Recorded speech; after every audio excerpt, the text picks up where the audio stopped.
Hi guys, this is Omer from MMOHut.com, and I'm their first impressions gameplay video for BattleForge, a 3D strategy MMO published by EA. Now I'll spend about 10 to 15 minutes running around checking this game out, make some comments.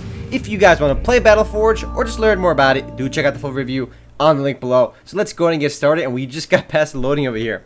And the game is actually developed by EA's Phenomic Studio, and there's the logo right there, BattleForge. This game was originally released back in 2009, and it was originally designed to be a buy-to-play game, but the EA decided to make it free-to-play instead. So here we go, select game version. You can also still buy the game on the game's website, you get some bonus points in the game and things like that. But it says over here if you reach rank 4 in PvE or rank 10 in PvP, you get the full version anyway. So just click play for free over here. Now what EA does to make money in the game is of course the cash shop, and I'll talk a little bit more about that once we actually get into the game. And this is a card-based real-time strategy game. And before you get, whoa, card-based strategy game, it sounds a little awkward, but it actually works really nicely. So let's go ahead and make my character name over here named Remote. I actually put 2 A's in there just in case my name is taken, and I will go with this avatar over here. Now the avatar doesn't really do anything, but you know, it doesn't really matter. So click accept over there too. So we should be coming into the game right now. And the game is a nice little tutorial, which I actually plan on skipping, but we'll see if it comes up on my screen over here. So I am making my character right now. A little bit of lag over there, and it's asking for a referrer, which I don't have. So this is BattleForge Lost Souls Edition. So the game is actually still being updated as well. So let's go ahead and log in and wait for this to load over here. You can see right now I am in the introduction channel, which had a bunch of people on it.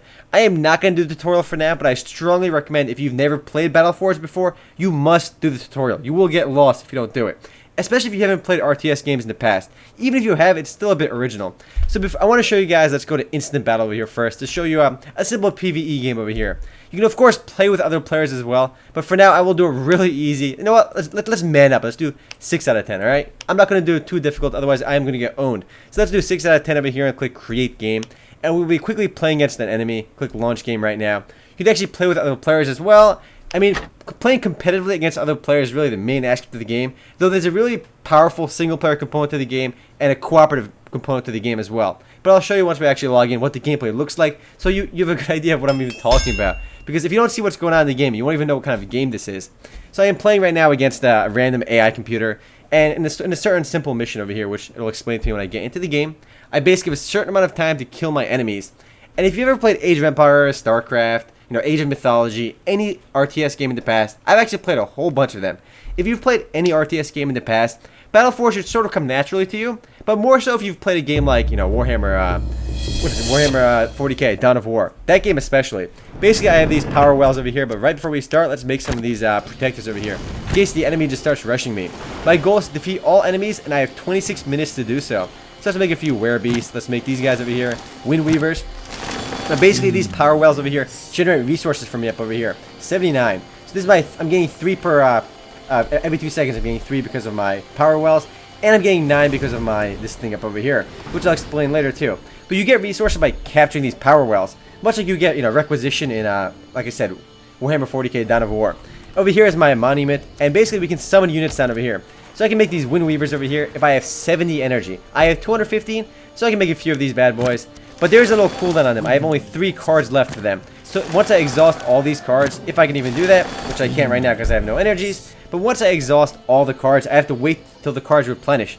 So even though it's a card-based game, it's still very hands-on because, I mean, you're still microing, you're still controlling your individual units in the game, much like you would in any RTS game. So I got a whole bunch of archers, only because I wanted to show you that there is a cooldown for them. So until the cooldown goes away, I can't actually use those, and there's the enemy just charging at me right now. Now, I don't think the enemy is really playing in standard fashion. He's just kind of spawning units all over the place and attacking me. And my goal in this mission is to just kill all their buildings and all their units to win. So you can see my dudes fighting over here. Their little HP bars are over their heads. And graphically speaking, BattleForge looks awesome. I mean, the gameplay-wise, it's very fluid. And graphically, I think the game is really impressive. Now, I went through this video, and I do want to emphasize that this the game isn't that popular either. I mean, the game says, I would say a medium player base. There are several hundred people online at once. So the game is by no means even close to dead. But it could enjoy a bigger player base. And I think the game does deserve a higher player base because, one, the game is really original. It's a free-to-play strategy game that's actually totally unique. So let's get these guys back to my base to regen while I get these guys up over here. So if I start summoning more units, let's say I want to do a werebeast over here, it says the unit will be dazed. You can't spawn units too far away from your units, you know, you can't just spawn units behind the enemy's base. That would be awesome, yet cheesy. So we can spawn our unit over here if we want, but the unit will be dazed. And what that means is he starts with half HP and his stats are actually penalized over here. But if you spawn him next to your own base back over here, he's not dazed. So what you can't do, you can't summon units in a heartbeat in the middle of a battle, but you're better off spawning your units back in your base or near your buildings. That way, you don't get the penalty for the daze penalty for summoning them anywhere you want. So let's keep on moving over here. And these cards down over here is really the game's persistent world aspect. You set up these cards in your decks. I mean, the cards you see down over here are actually my deck. And you do start with a deck in the game, and this is the deck we start with. And you actually have a whole bunch of cards too. You can make your own decks based on the cards you start with, or use any one of the pre-made decks right there. Before I run over here, I need to have more units because I will get rolled if I charge over there. And he got dazed because I did not place him in a nice spot. So let's get a few more dudes over here, and I should be good to go. So I got a pretty large army right now, so let's kill everything over here. You notice these guys are getting weak if they focus on them, but I have my heal move over here too, this one over here. If I use this, it'll heal my units in this AoE effect. So there you go. So again, it's a bit complicated at first. I know how to play this game because I've actually played it before. Not really that much. I mean, I've been busy too, but the game is a lot of fun. I mean, it's also not like a traditional RTS either, and I think for that reason, it makes the game really original. I mean, when I first thought of the concept of a card-based RTS game, it sounded really ridiculous. I mean, I've played StarCraft 2, I've played Age of Empires. I mean, I've played a ton of RTS games, so I'm a big RTS gamer, and I find this game to be really fun too, even with its, card-based system. Because even though it's card-based, it doesn't feel card-based. It feels just as fast-paced as, Warhammer 40k Dawn of War, or any other RTS game for that matter. So let's keep moving on over here. Though, when it comes to balance, it kind of matters what kind of deck you have in the game too, because the cards I have right now are not particularly that powerful, and they're all level 1 as well. And I'll show you about upgrading your cards later too. So for now, let's keep on trekking over here. And this is just one mission in the game, one simple, instant battle in the game. There's actually a lot more to the game in terms of single-player missions. I'm doing a simple, just a simple game versus AI right now. So you can play more interesting campaign missions as well. The game has a pretty large campaign that's voiced over. It's got a story. There's a lot going on with the campaign too. It has the PvP mode where you can play against other players, 1-on-1, 2-on-2, and things of that nature. The game's campaigns you can actually play with other players as well, cooperatively. So how cool is that? And right when you start, you do have enough decks to have fun with. But I'll show you some of the big cons in the game when we actually leave. The actual core gameplay stuff, I have very little complaints with, if any. But when we leave the game in the lobby area and the persistent world aspect of the game, I do have some serious complaints. So over here we can secure more power wells. They do take 100 resources to build. We can go ahead and take these. And you notice I'm only using these 4 cards down over here.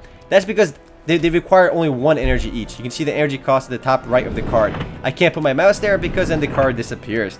This guy requires 70 energy over here, which is up over there, and requires 1 orb, 1 green orb. This guy over here requires 1 red orb and 1 any orb, which is the gray circle. And you can see what the card requirements are. So in order to summon the fire dudes, my deck is both forest and fire. It's actually called nature, not forest. I'm thinking, it is, yeah, nature, there you go. I was thinking just Magic the Gathering, which is actually a pretty fun card game. But I can make this card over here. Let's make this into build fire. So the monument is building a fire monument. And once this is done, I will have 1 fire monument as well as my 1 forest monument over there, nature orb. And I can start summoning these more advanced guys. Later on, this guy requires 3, what is that, 3 or 4? This is 4 different things. 1 red orb and 3 any orbs to make Ember Strike over here. And the game isn't just, just monsters either. You summon spells and things of that nature too. So, I mean, you can kind of look at it as Magic the Gathering, but more real-time and actiony. Because the spells themselves have varying effects. My 1 spell right now basically heals my dudes. Bam, their HP got healed. And graphically, it still looks really cool. I have spells over here as my fire spells, lava field. It just blows up all my enemies in the area, which I'll show you once we actually get somewhere. I'm running low on my money's there too, but I have a huge army of these archers. I should vary out my army a bit more. I can get this rage claws too, but for now I'll just start fighting. So we can see a whole bunch of dudes over there. I'm going to use lava field right on top of those dudes, and it knocks them all over and does a whole ton of damage. So there's a lot of strategy involved with not just your unit placement and your unit micro, but your spell micro as well. And I know I'm talking fast too, but I think this game is pretty cool, and I want to highlight some of the more interesting aspects too. The actual gameplay itself I think is really fun and really fluid. So I'm about to leave this game in a second just to show you more of the outside stuff. And my units are getting rolled anyway. But you can see I can start summoning units in battle too. Let's summon this guy over here. You can summon more archers back over there. Actually, I have no monies. But you can see as I summon them, they have the weakness and things like that. Use my healing spell over there to make my guys full health again. And for now, we will leave. Just so I can show you more of the persistent world elements. The core gameplay, though, I do have to emphasize, is a lot of fun. And you can just keep playing it, whether you want to do the single player missions or play competitively against other players. So let's leave this area and we will be entering the Forge. And it lost. Oh man, poor me. So we can see a little loading screen over there. You see different loading screens every time. Some of them are actually pretty cool. but we can see the game store and how to get new cards. So that's actually one of my biggest cons with the game, is how you get new cards. So you can see my post-game loot. I didn't really do anything, so I got very little resources. You actually get XP and gold as well for winning these matches. My current rank is Watcher. Had I won this game, I would have won some experience points, and I would get PvE experience over there, and I would eventually rank up. You also get gold for winning these matches, which I didn't win, so I didn't get any gold. So let's see over here, my inventory right now. These are the cards I currently own, and this is my deck right down over here. So these are all the cards currently in my deck. And where the game takes you once you leave is this really cool lobby. This part of the game I think is really awesome, because in the lobby, you can just summon as many dudes as you want. So I can make these 3 awesome dragons over here, and I can start summoning enemies against them. If I keep clicking on these buttons over there, look how many little soldiers I'm making. These are all enemy soldiers. And this basically, you can test out your cards to see how effective they are. These are swamp drakes. They're not too special. But if I make these guys, they're even better. These big dragons. And they are ridiculously OP versus these little guys. These poor guys can't even attack me even if they wanted to. We can do Ember Strike over there. When my dude comes out of nowhere and starts owning them, we can do, what else we can do? Let's summon more of these guys first. I want more fodder to play with. I mean, you can have a lot of fun just playing the Forge too. Summoning a whole bunch of dudes and then owning them with Lava Field. Lava Field everywhere. And they get owned so fast. And there's actually another cool spell over here too, Fire Sphere, which is even more powerful. But anyway, you can see all your cards over here. You can make a new deck over here. And you can make a tome deck. Let's go to collection deck over there. Click next. My deck is going to be called Elite. So again, I have all these deck slots over here for my cards. And I can start dragging. I want this guy in my deck. I want that guy in my deck. And you can start mixing and matching as you please. But for now, I will show you how to get actually new cards. You start with a decent amount of cards to play with your own, make your own deck, mix and match things. But you don't really start with enough to have a lot of fun with. So in order to buy new cards, to check out this BF store over here, the marketplace. You can buy booster packs in the game with BF points. And unfortunately, the only way to get BF points is to buy them. So you do have some free-to-play restrictions in the game. Though to be fair, EA has done a lot more to make the game more free-to-play friendly, I would say. Because as you play the game, you can get up to 1 BattleForge point a day, just by playing the game for 15 minutes. So that guarantees you get 1 random new card. So every day you can just add a new card to your deck by purchasing the random card over here, because you get 1 a day. You actually get gold just by playing games as well, and the gold can actually be used in upgrading your cards as well. You click upgrade over there, you can see the upgrades available for my dudes, but unfortunately I don't have any of the upgrade cards yet. You can get the upgrade cards simply by playing the game. So we can click apply. I mean, I can't really upgrade right now, but you can see my upgrades available and what their costs are. So you can unlock these upgrade cards simply by playing the game, and you can get new cards simply by playing the game for at least 15 minutes each day. So in the marketplace too, you can actually trade with other players. So if a player has a card you want, I mean, especially if it's a common card, you can find the easiest trade cards and things like that. So even though you can't get the most powerful cards that you can only get by paying, you can still get lots of common cards, uncommon cards, and pretty much build your deck the way you want with the cards available to you. It's not a huge disadvantage. If you're a good player, you can still win. And the game does take a lot of skill. And it does boil down to micro as well sometimes, especially if you play a more competitive 1v1 game. And 1v1 games can get pretty hardcore too. There's a lot of micro going on, a lot of resource, a lot of macro too. It's definitely pretty interesting. I mean, I've tried playing a few 1v1 games, but I sucked and I got rolled. So you can see my dragons again. Now let's start fighting some cavalry over there. And this is really cool again, because you can just test everything you want.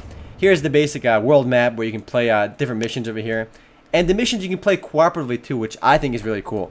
Playing a cooperative story mission that's voiced over with intense story definitely gives the game a lot of production value. There's a lot of story in the game, a lot of campaigns, and the campaigns all vary things up as well. Sometimes you gotta defend things, you gotta go, you have different missions based on which campaign you're on over here. So you can see these missions over here, Encounters with Twilight, Crusade. But for now, let's go to Dueling Grounds, where you can see different players in. This is the PvP channel number 1. This has 3 pages of players. Depending on which area you're in, you have different number of players in that area. Overall, the game has several hundred players online at once, which is actually not a bad number. Though more would be merrier, because I think this game is a lot of fun, and it wins points for originality as well. How many other free-to-play downloadable strategy games are there? I'm not talking about all those Ebony kind of games too, because those are all totally cash-up imbalance. We can see head-up 1v1 games, 2v2 games. There's tournaments too. You can play against other players in the tournament. So we can play against 1v1 over there. Register tome deck and look for matchup. Though I don't think I'm going to be able to find the game before I run out of time. Because this could take a little while to actually find the game. So these are all the cards I have again. There's 4 colors in the game, and you can kind of mix them up as you like to make your own deck. I unfortunately won't have enough time to show you the game I'm just waiting to join. But let's just pretend I played it, and let's pretend it was really close, and let's also pretend I won. But anyway guys, I am running out of time. If you guys do want to play BattleForge, or just learn more about it, do check out the full review on MMOHut.com. Later guys.